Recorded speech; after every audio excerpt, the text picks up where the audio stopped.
క్షణం సోషల్ మీడియాలో చెలరేగిపోతున్నారా? ఇష్టం వచ్చినట్టు పోస్టులు కామెంట్లు చేస్తున్నారా? అయితే తస్మత్ జాగ్రత్త. ముఖ్యంగా డాలర్ డ్రీమ్స్ ను చూసేవారికి ఇలాంటి అలవాటు ఉంటే మాత్రం ఇక మీరు అమెరికా కలలు కనడం మానేయండి. ఎందుకంటే ఇప్పుడు మీ సోషల్ మీడియా జాతకం చూసాకే మీ వీసాపై స్టాంప్ పడుతుంది. రీసెంట్ గానే సోషల్ మీడియా అంటూ వీసాల ఇంటర్వ్యూలన్నింటినీ నిలిపివేసింది అగ్రరాజ్యం. ఇంతకీ ఈ సోషల్ మీడియా వెయిటింగ్ అంటే ఏంటి?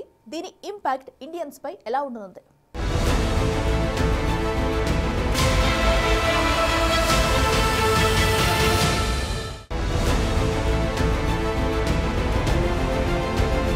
డాలర్ డ్రీమ్స్ కు బ్రేక్స్ వేస్తున్న సోషల్ మీడియా.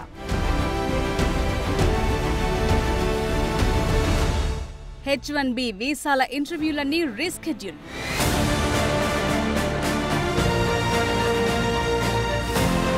మార్చి వరకు ఆగాల్సిందేనంటున్న ఎంబసీలు.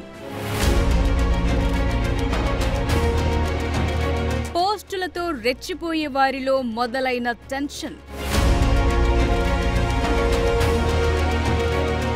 పొమ్మనలేక పొగబెట్టటం అనే విషయంలో అమెరికా అధ్యక్షుడు డొనాల్డ్ ట్రంప్ తరువాతే ఎవరైనా ఎందుకు ఈ మాట అనాల్సి వస్తుందంటే అగ్రరాజ్యం తీసుకున్న ఓ ఆకస్మిక నిర్ణయం. H1B వీసా ఇంటర్వ్యూలను ఉన్నట్టుండి వాయిదా వేసింది. అది కూడా ఒక రోజో 2 రోజులు కాదు, ఏకంగా నెలల పాటు. ఇప్పటికే అప్లై చేసుకున్న వారందరికీ మెయిల్స్ పంపి చావు కబురు చల్లగా చెప్పేసింది. వచ్చే ఏడాది మార్చి నుంచి మే మధ్య ఇంటర్వ్యూలను స్కెడ్యూల్ చేసింది. మీరు మాత్రం ఎట్టి పరిస్థితుల్లో నేరుగా కాన్సులేట్ల వద్దకు రావద్దని, వచ్చినా లోపలికి అనుమతించమని, మళ్లీ సమాచారం ఇస్తామని చెప్పింది ఇండియాలో ఉన్న US ఎంబసీ.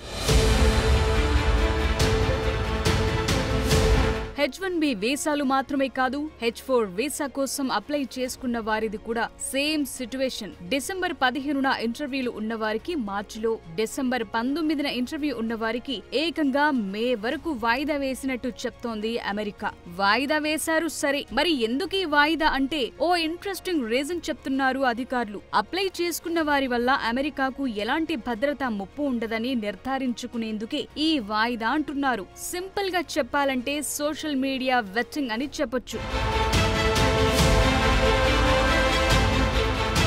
మరి ఏంటి సోషల్ మీడియా వెట్టింగ్? వీసా కోసం అప్లై చేసుకున్న వారికి అనుమతి ఇవ్వొచ్చా లేదా అనే దాన్ని అంచనా వేయటానికి వారి ఆన్లైన్ యాక్టివిటీని, సోషల్ మీడియా అకౌంట్స్ ను చెక్ చేస్తారు. అది కూడా చాలా క్షుణ్ణంగా. గడచిన 5 ఏళ్లలో ఏమేం పోస్టులు చేశారు, ఏమేం కామెంట్స్ చేశారు అనేది చెక్ చేస్తారు. డొనాల్డ్ ట్రంప్ ప్రభుత్వ యంత్రాంగం సోషల్ మీడియా స్క్రీనింగ్ ను విస్తృతం చేయడంతో పాటు H1B వీసా దరఖాస్తు చేసుకునే వారి లింక్డ్ఇన్ పేజ్లు, రెజ్యూమ్లను రివ్యూ చేయాలని ఇప్పటికే కాన్సులేట్లకు ఆదేశాలు జారీ చేసింది.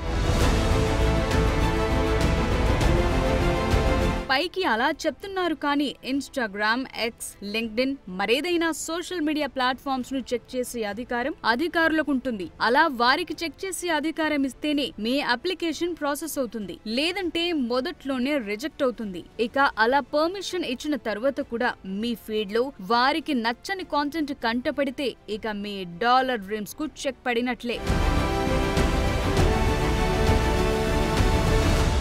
వివాదాస్పద పోస్టులు, కామెంట్లు, పొలిటికల్ కామెంట్స్ ఇలా అన్నిటినీ జల్లెడ పట్టేస్తారు అమెరికా కాన్సులేట్ అధికారులు. ఇప్పటికీ తమ సోషల్ మీడియా అకౌంట్స్ ప్రొఫైల్స్ ని రివ్యూ చేసుకోవాలని, పొలిటికల్ మీమ్స్ ని షేర్ చేయొద్దు, వీసా అప్లికేషన్స్ లో తమ ప్రొఫెషనల్ ఈమెయిల్స్ ని ఉపయోగించాలంటూ కంపెనీలు ఇండియన్ ఎంప్లాయీస్ కు చెప్తున్నాయి. సో ఇకపై చాలా జాగ్రత్తగా ఉండాల్సిందే ఉద్యోగులు.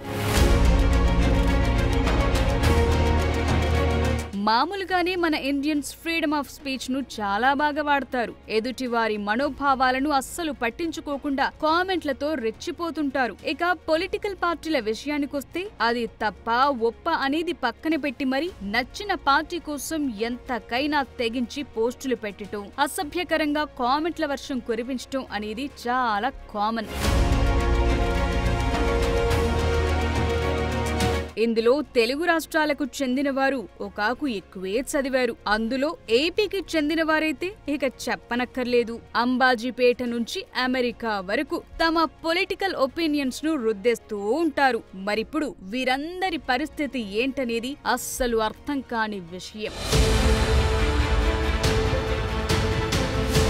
అయితే ఈ కండిషన్ అమల్లోకి రాగానే చాలా మంది పోస్టులను డిలీట్ చేయటం మొదలు పెట్టారని తెలుస్తోంది. మరి డిలీట్ అయిన వాటి జోలికి అధికారులు వెళతారా లేదా అనేది అధికారికంగా తెలియదు, కానీ అది పెద్ద కష్టమైన పనైతే అస్సలు కాదు.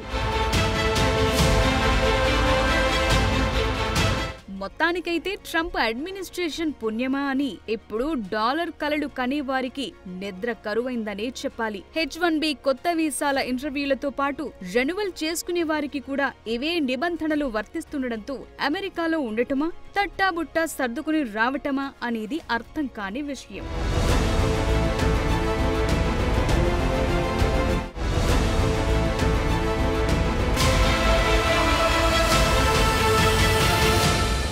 ఒకసారి H1B వీసా ఫీజులు పెంచారు, మరోసారి నిబంధనలు కఠినతరం చేశారు.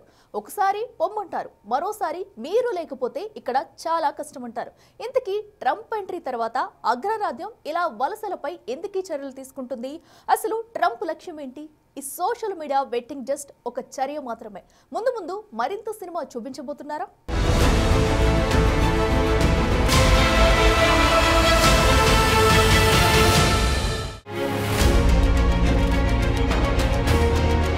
రెండోసారి అధికారం చేపట్టిన తరువాత డొనాల్డ్ ట్రంప్ వలసదారులపై ఉక్కుపాదం మోపటం కామన్ గా మారింది. ఒక్కోసారి ఒక్కో విధానంతో వలసదారులకు చెక్ పెట్టేందుకు ట్రంప్ యంత్రాంగం ఫోకస్ చేస్తోంది. అక్రమంగా ఉండేవారిని వేటాడుతూ ఇప్పటికే డిటెన్షన్ సెంటర్స్ కు సాగనంపుతోన్న అమెరికా ప్రభుత్వం ఇప్పుడు అధికారికంగా వీసాలు తీసుకున్న వారిని కూడా తరిమేసేందుకు చేయాల్సిన పనులన్నీ చేస్తోంది.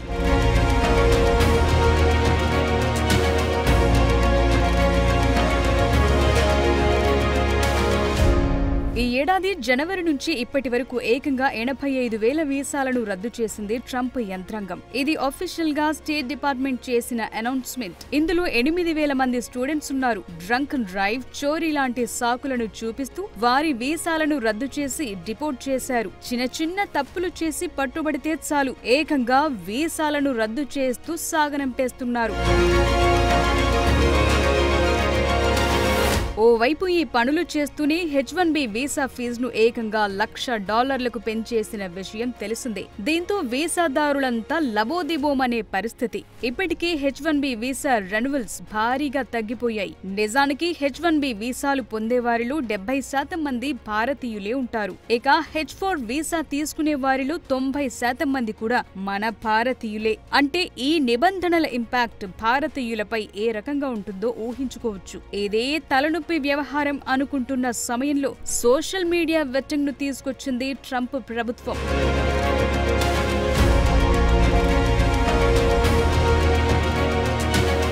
అమెరికా ఫస్ట్ అనేది ట్రంప్ పాలసీ. ఈ విషయాన్ని ఆయన ఎప్పుడూ దాచుకోలేదు. అమెరికన్ల తరువాతే ఎవరైనా, అమెరికా తరువాతే ఏ దేశమైనా అనేది ట్రంప్ పాలసీ. నిజానికి దీనికి కాస్త కారణం కూడా మనమే. ఎందుకంటే మామూలుగా అమెరికాలో చదువుకునేందుకు వెళ్లే భారతీయులు తిరిగొచ్చేందుకు అంత ఆసక్తి చూపించరు. అక్కడే ఉద్యోగం సంపాదించి అక్కడే సెటిల్ అయిపోవాలని చూస్తారు. అందుకే అమెరికా టెక్ కంపెనీలో భారతీయులదే హవా. ఇదే ఇప్పుడు చాలా మంది లోకల్ అమెరికన్లకు అస్సలు నచ్చటం లేదు. వీసా ఫీజు పెంపు కారణంగా టెక్ కంపెనీలు ప్రవాస భారతీయులను పంపించివేయటంతో ట్రంప్ ప్లాన్ కాస్త సక్సెస్ అయింది. ఇప్పుడిలా ఇంటర్వ్యూలను ఆలస్యం చేస్తూ అనేక నిబంధనలు విధిస్తూ మీరు రావాల్సిన అవసరం లేదని చెప్పకనే చెప్తున్నారంటూ కొన్ని విశ్లేషణలు వినిపిస్తున్నాయి. ఇక్కడ ట్రంప్ విధానాలను కూడా తప్పుపట్టలేవు. ఎందుకంటే అక్కడి అమెరికన్లకు ఉద్యోగాలు కల్పించాలనేది అతని ఉద్దేశం. ఇది మంచి ఆలోచనే. కానీ ఎక్కడి వారు అక్కడే ఉండాలి. అన్ని టెక్నాలజీలు అమెరికా కంపెనీల దగ్గరే ఉండాలి. అమెరికన్లకే ఉద్యోగాలివ్వాలి అనేది ఇప్పుడు విమర్శలకు కారణమవుతోంది.